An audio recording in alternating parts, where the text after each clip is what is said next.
Busting the myth of the big deposit. I'm a worrier, as my wife would say to me, so I always worry about the money side of things.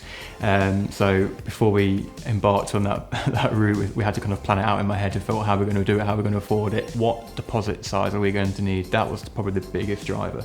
We wanted to know how much deposit we're going to have to put aside for that. I'm looking to do a 10% deposit, but I have heard about 5% deposits, and I know that that's an option. So I think at the moment we're looking for 5-10%, and if we're sticking with our idea of 250,000, that's something that we are aiming, that's our ideal goal. But we're aware that it could cost a lot more than that. So saving as much as we can, really. I know very little. I think that you need 10% for your deposit. That would be my off the top of my head figure. So in my area, I think between me and my partner, we would need, say, £12,000, so 6 each if we wanted a big enough house for what we want. And really need to figure out what I'm going to do, how I'm going to even start saving, because it feels like at the minute I'm struggling to even put any money away. There is a bit of a secret when it comes to getting on the property ladder that many people don't know about. When people talk about the deposit, there seems to be a consensus that you need to have a certain amount before you're even considered to be in a position to buy a house. However, that isn't necessarily the case. What's the big secret? Having a deposit is obviously a requirement to getting a mortgage, but it isn't the be-all and end-all. In fact, it's just a small part of it.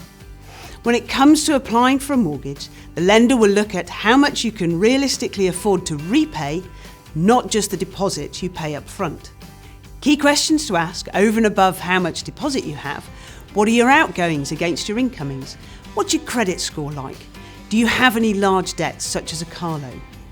These are typical questions a mortgage advisor would ask as they help to build up an overall picture of your financial situation. From a lender's perspective, it helps them assess how easily you can afford their mortgage repayments and if there is a risk you might not be able to pay. The help is out there, you just need to know where to look. You are not alone when it comes to saving for a deposit and buying a home. The government has schemes such as the Lifetime ISA. This means you can save up to £4,000 each year, and the government will top this up with a 25% bonus.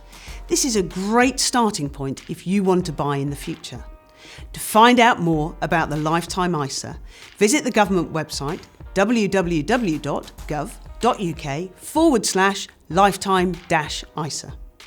However, if you're ready to buy now but don't think you have a big enough deposit, speak to a mortgage advisor, as they may be able to find a way you could still get on the property ladder right now. For instance, it's okay to put down a 5% deposit rather than a 10% deposit. It might limit the mortgages available to you, but getting on the property ladder now could mean you gain equity if the property value increases over the next few years. A mortgage advisor will run through everything and help you find a mortgage that is right for you. However far away from buying a home you feel you are, it won't hurt to have a conversation, and you never know, you might be pleasantly surprised. So I got a Help to Buy account quite early on, and that was been really good, to be honest, and you can't take the money out as well, so that was as difficult as it was at the time signing up to it. Looking back in hindsight, it was the best thing to do, and I'll end up getting some money out of it. So over 2 years that I've saved into that account, I've managed to get a bonus, I think, of over £1,000. So for just saving every month and to get £1,000 back has been brilliant, and that's going to pay for the solicitor's fees. Saving doesn't stop when you apply for a mortgage. If you do get on the property ladder now, don't forget that you don't have to pay your deposit until the contracts are exchanged. So this gives you time to save as hard as you can over the next few weeks or months.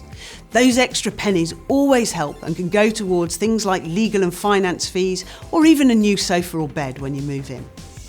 When I was looking at the amount that I would need for deposit, or the target that I was looking for, it was more to do with the house price and how much 10% of that would be. When I'd got that full amount, that's when I was like, right, well, I've got it now. So anything over that is sort of a bonus. It means I can either buy a higher price property, or it can go towards solicitors' fees or any other fees that might arise. When it comes to property, Understanding what you can actually afford to save and spend on mortgage repayments and what a home might really cost you can make the difference between it being a distant dream or a reality. It's time to start with, how can I get on the property ladder, rather than just believing you can't.